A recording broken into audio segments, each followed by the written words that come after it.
You're listening to the Comic Crusaders Podcast. I am your host, Al Mega, CEO of Comic Crusaders and Undercover Capes. In this show, I'm sitting down with creators from all walks of life to talk about inspiration, process, the lessons they've learned, and a whole lot more.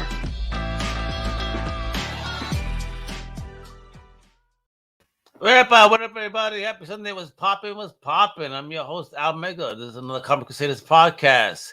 Welcome, one and all. Check it out, yo. We have another awesome independent comic book creator. I mean, this dude has been doing stuff. He got some comics, graphic novels. He been in the business, man. He's been grinding as an independent comic book creator because, you know, that's what we celebrate here in the Comic Crusaders Podcast. Please welcome the one and only J.P. Plack. What's going on, Papa? How you doing today? I'm good, man. Thanks for having me on. How you doing?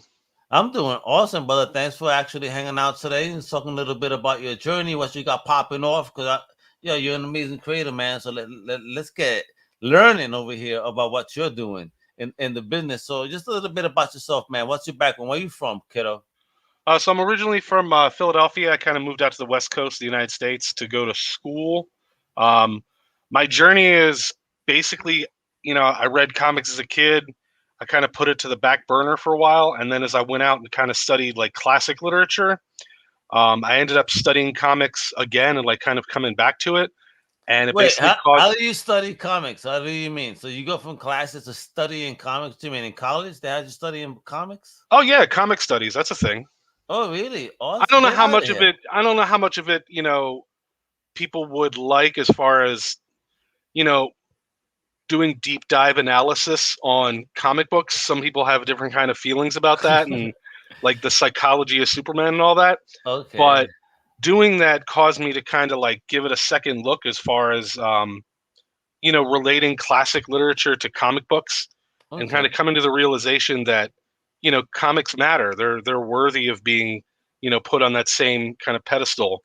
Absolutely. Yeah, bro. Preach, brother, preach. Actually, where's your collar? What's that? Yeah.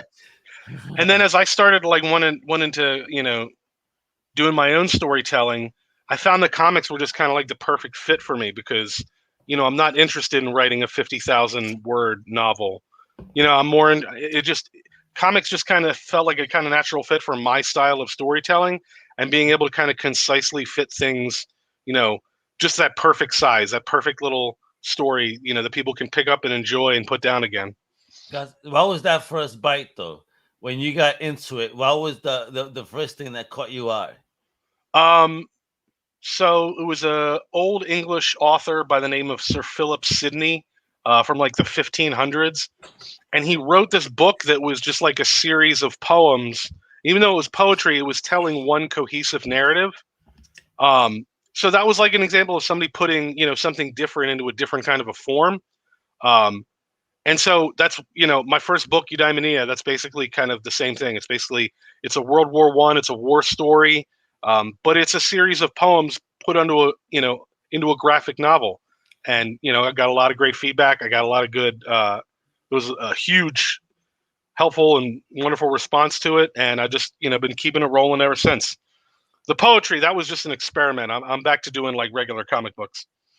Oh, nice. But wow, that's a nice segue into doing comics. Very different, if you will. So how was that, that experience of putting that into a comic form? I would say it was cool. It was more a learning experience for like the business of making an indie comic and, all of the things that you don't think about going into it until you actually do it and all the lessons learned from that and working with artists, working with letterers, printing, fulfillment and all that. I think I've reached the point where I kind of have it down packed and I'm really excited to just like keep growing Eudaimonia comics and telling weird stories the way I want to tell them. Yeah, but when was the day you decided to start doing that, though? What made you decide to start creating your own books and titles, via your own brand? Well, it was basically discovering the indie comic scene. It's kind of like as a kid, you listen to the radio and then you discover that like people are just doing it themselves completely outside of the system. And it was like that, only I'm an adult. And there's this whole scene that I didn't know existed. And so when did you discover it? I would say about 2017, so pretty recently. It really wasn't until I Okay. started watching um, like Comics Matter with your boy Zach. It was pretty much how I found out about it. Okay. Gotcha. Gotcha. Oh, really? Okay. So So, I'm late to the party, is what I'm saying. now, regardless that you're late, you still went ahead and put together a product. So, how was that journey in putting something together? And diving in. I mean, it's a grind, man. I can't lie, but I mean, I love it. Like, I love every aspect of it. I love that I can just kind of go out there and be myself. I love that there's so many people like you who are just willing to talk to, you know, help, everybody helping each other. I'm gonna be That's what starting. matters. Yeah, I mean, yeah, like I'm kind of learning the ropes, and I'm gonna start my own channel, and then keep doing that process of like looking for the climbers beneath you and kind of helping them up. You know what I mean? Like Yeah. get everybody the help that they need, and that's what I love about it, is that everybody's been so cool. There's no shortage of people who are helpful, willing to give advice, and willing to talk shop. Well, listen, it's true. My journey been a little different, but at least I'm always, because my journey been different. Is why I'm always willing to always want to talk to everyone. Why not? Yeah. Everybody got a business, a side hustle. Everybody got some awesome projects. I mean, poetry and comics. I mean, people dig that too. Why not? I mean, this is what it is. So, how did you find your creative team? Since you're a rookie in all this, starting so late in the game, how did you figure out how to build a team, and where did you go? I think first I went to Reddit.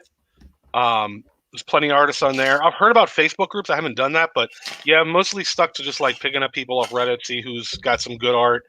Um, do like a little tryout, have them do like a page here, have a couple different people do different pages and see which one kind of matches with your book, which, whose art you really like, and, pick them up. So, how's that been, though? Have you gotten a positive response?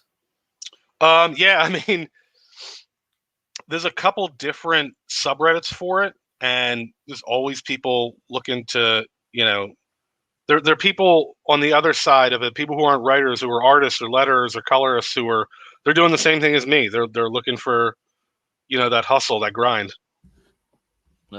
Okay, and who's doing the writing? That all you?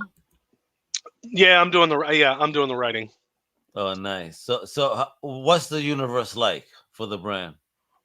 So basically, no book is anything like any others. Um, Eudaimonia was a kind of surreal World War I war story with all kinds of philosophy thrown in. How to Die is basically um, my attempt at doing horror in the vein of the Max. Um, Okay. and now this new one, Noirlem, is 1920s murder mystery detective thriller. Yeah, set in Harlem. Oh, nice. So, do you have a feeling for New York, Harlem? Why that? So Narrative. when I was in school, when you study, or at least I can't speak for everybody, I study literature, history, and philosophy, and those three subjects you'll kind of gravitate towards certain periods of history. And for me, all three of those subjects really aligned with um, late 19th, early 20th century. And the Harlem Renaissance for me is like my favorite artistic movement, or actually movement for art, literature, philosophy. I just love that I just love the aesthetic. I love everything about it. I love the city. So yeah, like the big goal for this book was trying to get as 1920s Harlem as close to spot on as it could be. You know what I mean? What? Like the kind of detail that um like Kirby Fantastic Four New York. Like, you know how there's that much Yes. detail like in every single background? That's what I'm looking for. I wanted to get the lingo. The book is set in 1929 because there's one scene in which one of the detectives who gets slugged in the head has to put a pack of frozen peas on his head, and frozen peas came out in 1929. So Oh, 1929 to this. Yeah, like every single detail has to be. so But yeah, man, that how that long old was New that York. research then? So, in order for you to do this book, how intensive was the research you did for the era? Um, when I was writing, research and writing just kind of go hand in hand for me. So like I'll write and then I'll come to something, and if I don't know it, I'll just start researching, something that I didn't know about, a half hour earlier, and I'll just do as much research as I can, whether it's like a lunch menu from a diner in old New York, or, the lingo, what the medical knowledge was like, what kind of guns were being used, everything. Nice. Did you have any amusing finds while you were researching that made you chuckle? I mean, apart from the frozen peas, I'll tell you one thing. I sent the script before I even started doing the book. Like, I had like a finished, polished script done, and I sent it to somebody, like, just to give it over a read through and just give me some kind of feedback. And he came back with this really long, like almost a full page on how I think I had like a 38 caliber pistol in the book, and he's like, no, listen here, 32 is what people, like citizens, would all have. Like, everybody in New York who had a gun would be, working on a 32. And then I had to look into like barrel length and whether or not it's snub nose, and yeah. Oh wow, that's some intense stuff. So talk about that's the current project we're talking about. What's popping? Is it live now? Is it going live? What's going on with it? I'm doing kind of a little bit of a longer pre-launch. I'm looking at, I want to say January 2022 for the launch. It's going to be 90 pages. It's a full, complete, it's like a self-contained story. There's no like cliffhangers, so everybody's going to get like the entire thing. The other thing I'm really excited about is for people who kind of jump on the mailing list and then they buy a book, they're going to get a Noirlem, like a brass Zippo, because cigarette lighters you can't send through the mail, but a Zippo is just a case and then the wick. And yeah, that's going to be pretty exciting. So everybody's going to get their detective Zippo. Nice. And I'm looking to get as much of the book completely done and ready to print at launch. All right, so let's show people this little teaser you got going on. Let's show them. Get to hear it.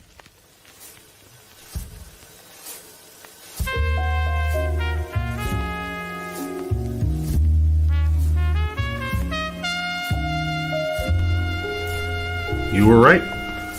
4 murders, all things similar but nothing in common, apart from them being young ladies alone at night.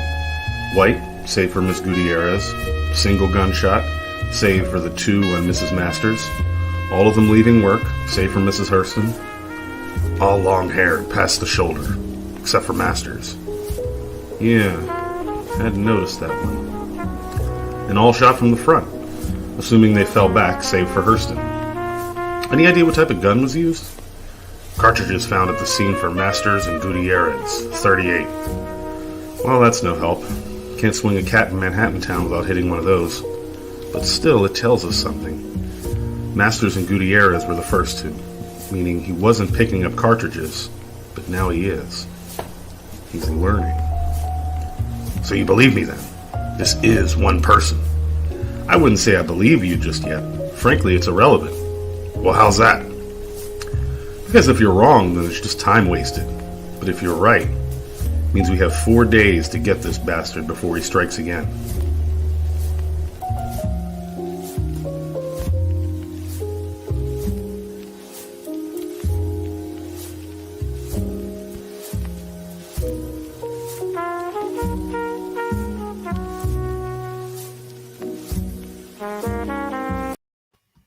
I'm thinking the music, bro. Damn.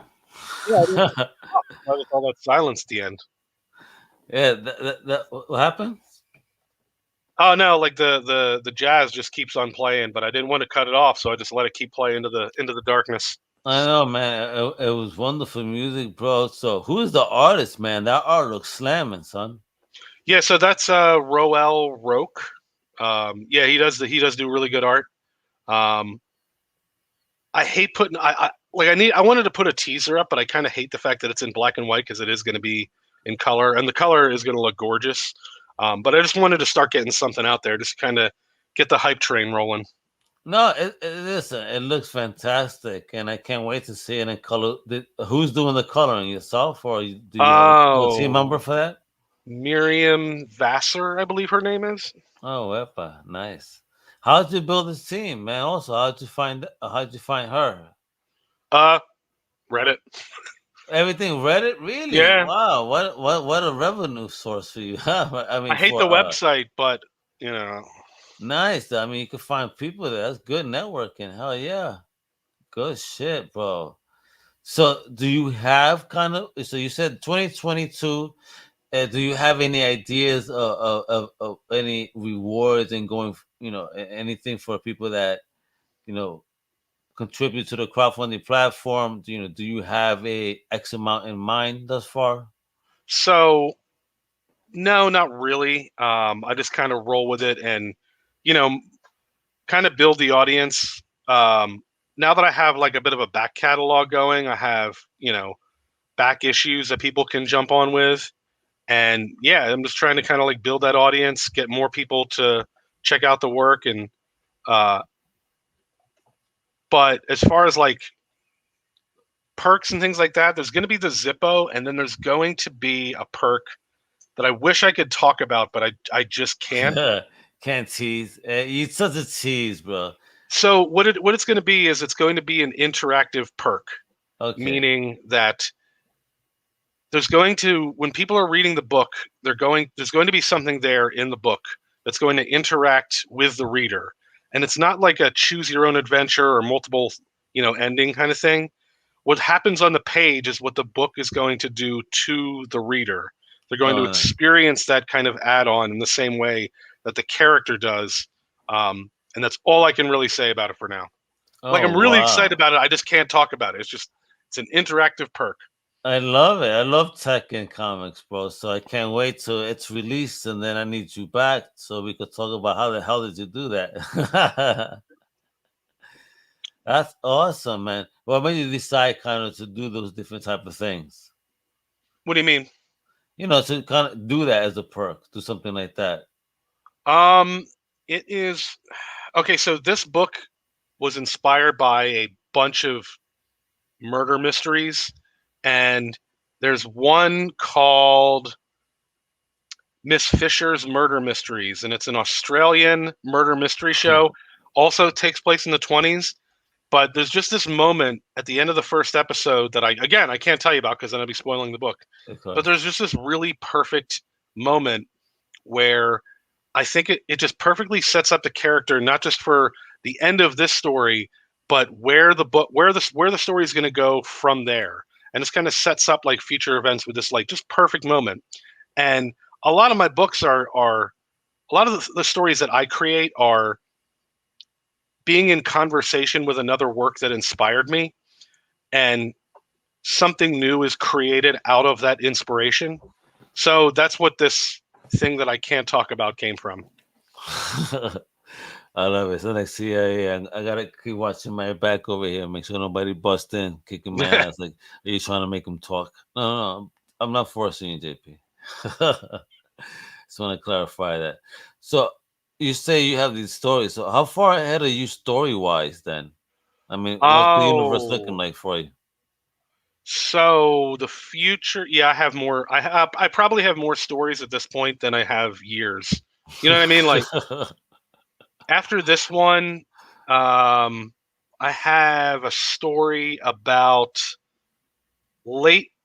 Cowboys towards the end of the time of Cowboys. Okay. Versus gangsters from the earliest years of gangsters. Oh, that's cool. I like that. And it'd be probably somewhere in like the Midwest, where outside of Chicago, where the really American gangster scene is starting to simmer. And it would be that kind of like clash between cowboys and gangsters, which is something I've never seen before. And I think there's a lot that could be done there with. I like it. Yeah. I like the hell out of it right now, bro. I'm digging it. I would love to see it. I'm a fan of both, so I'm digging that possible clash of morals there between the both of them.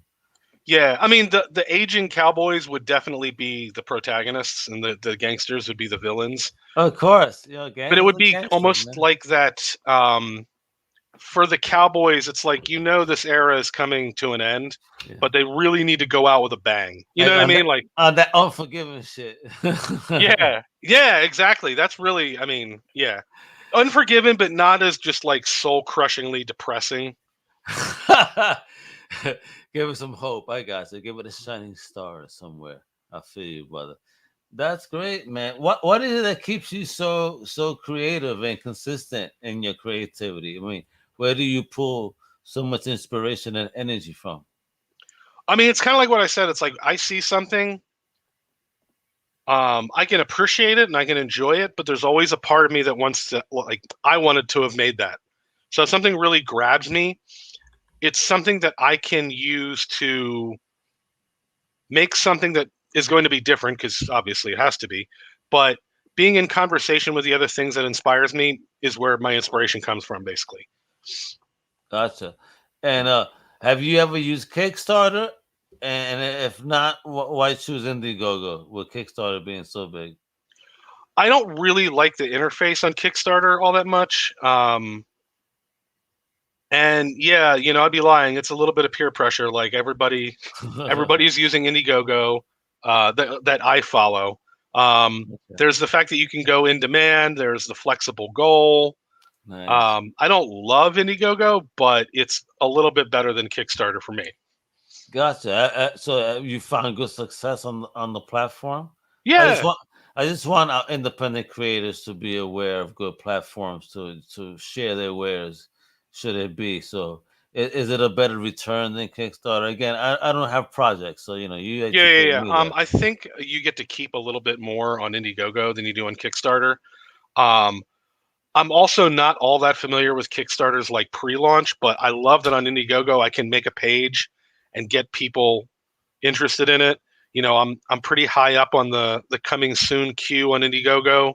You can get people, because really, if you're not doing a pre-launch page, and you haven't already done a few projects, you're probably going to drown. You're not going to get any attention. That pre-launch thing is like everything.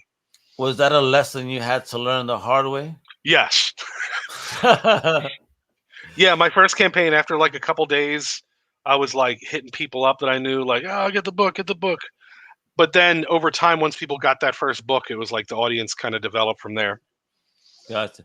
So what other than that, was there any other stumbling blocks you had in your journey that you could share with others?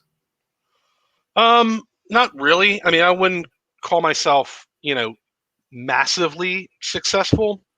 But I want to talk about that. Wait a minute. Let's talk about, so how many campaigns have you done, overall? Technically 4, but really 3.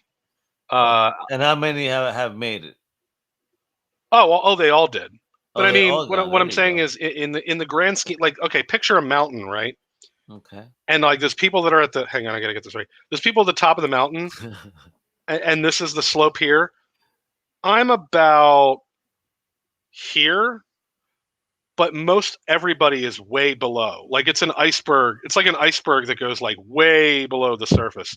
So like, I'm doing good, but there's just a lot above me and there's a lot below me. So I could probably teach, I could probably show, like, guide people and provide, guidance for it.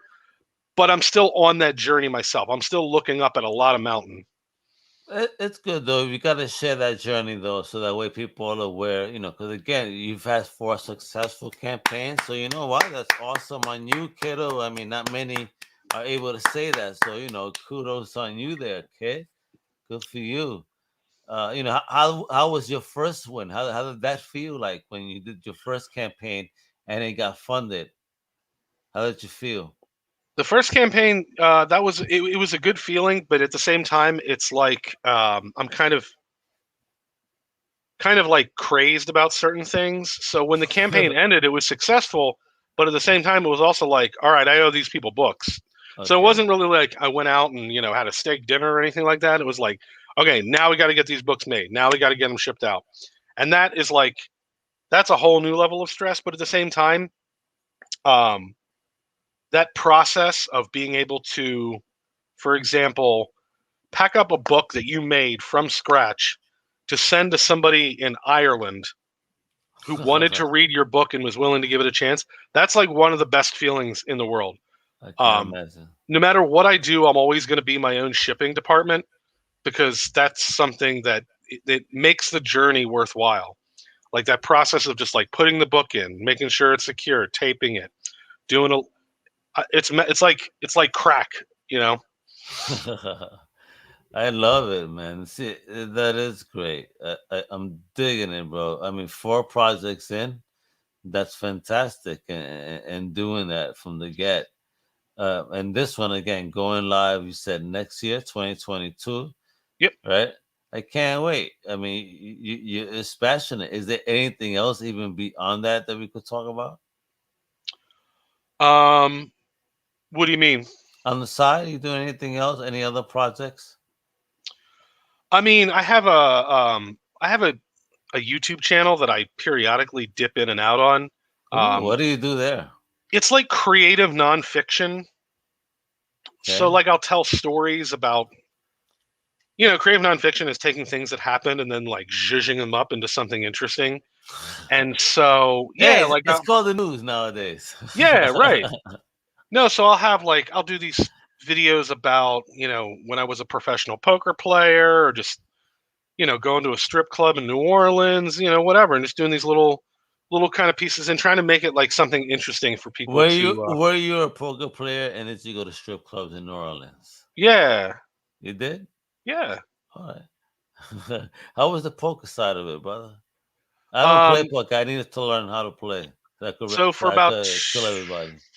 Yeah, so for about in the ballpark of like 2-ish years, my job was just to play poker on the internet.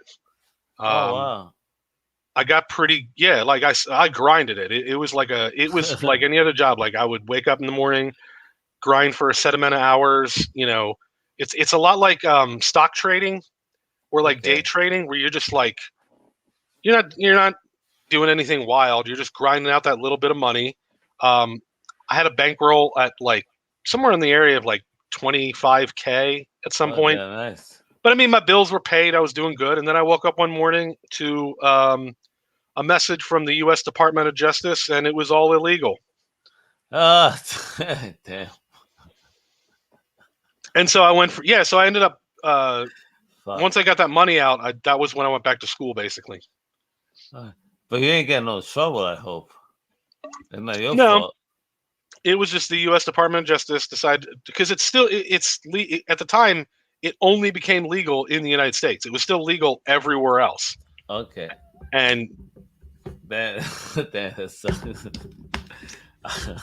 thank God you took it out, bro. You're a smart man, son. Because I would have gotten pissed. What you mean, son? I don't know nothing about this business. I was just having fun. Oh, man. I love it, bro. I love you, independent creator, doing your business, bro. So, please again pronounce that for me again. Eudaimonia. It is Eudaimonia. Eudaimonia. It's a word from ancient Greek philosophy, and it basically means the good life, the life that's. Can I ask, why was philosophy so important to you when you, in your education? I think of philosophy as just being. Philosophy, history, and literature are all. I love like history. they're like these 3 things that are kind of all intertwined with one another. Okay. The trilogy of it. Trinity. Yeah. Yeah, the Holy Trinity of of looking at the past. I love it. So, are we gonna do any other books? Come on, man. I want more. I know you're doing other stuff. I'm trying to pick that. Trying to get more. I'm trying to fish you here. Come on. We're gonna get any more other old school stuff. Being a history buff, are we gonna get any Conan-ish type story tales? Any fantasy from you? That's a little bit further back than I typically go. Okay. But I just think it's really fascinating. So my first book was World War I. Nice. And now this one's 1920s Harlem, and it's just really fascinating to me that you had these 2 artistic movements going on at the exact same time in history, that they have almost nothing to do with one another. Nuts. I like that era too. Yeah, in my first book, Eudaimonia, there was one of the things that got unlocked was a little side story called the Harlem Hellfighter. So this book, if anybody, the people who got that book, this shouldn't really be a surprise to anybody. The Harlem Hellfighter is based off of. It was the only group of black soldiers that fought in World War I for the United States. And but now it's like I have that character in my back pocket to maybe use in the future for like a Noirlum #2. Ooh. But yeah, it's cool because I have all these properties now, and I can, whatever I want to do next. So I have How to Die came out, then Noirlum. How to Die #2 is kind of mapped out. Eudaimonia #3 after that, and then just keep building. The man is at work. We gotta hook you up with Multiverse so you could, even populate more on those IPs and make some bank on the blockchain. Hell yeah, that's what we gotta do, brother. Keep helping indie blow up. You're awesome, brother, JP. I love it. You're a man that has a vision. You have a great product, folks. There you go. Sign up for the Indiegogo project. That's all you gotta look for right there. All right. Sign up now. Get ready for the announcement so that way you could throw in your bucks. And if you want to keep updated, that's the only way you got to go right here on Twitter. Let them know Comic Crusaders sent you. Follow, show the love, show the support.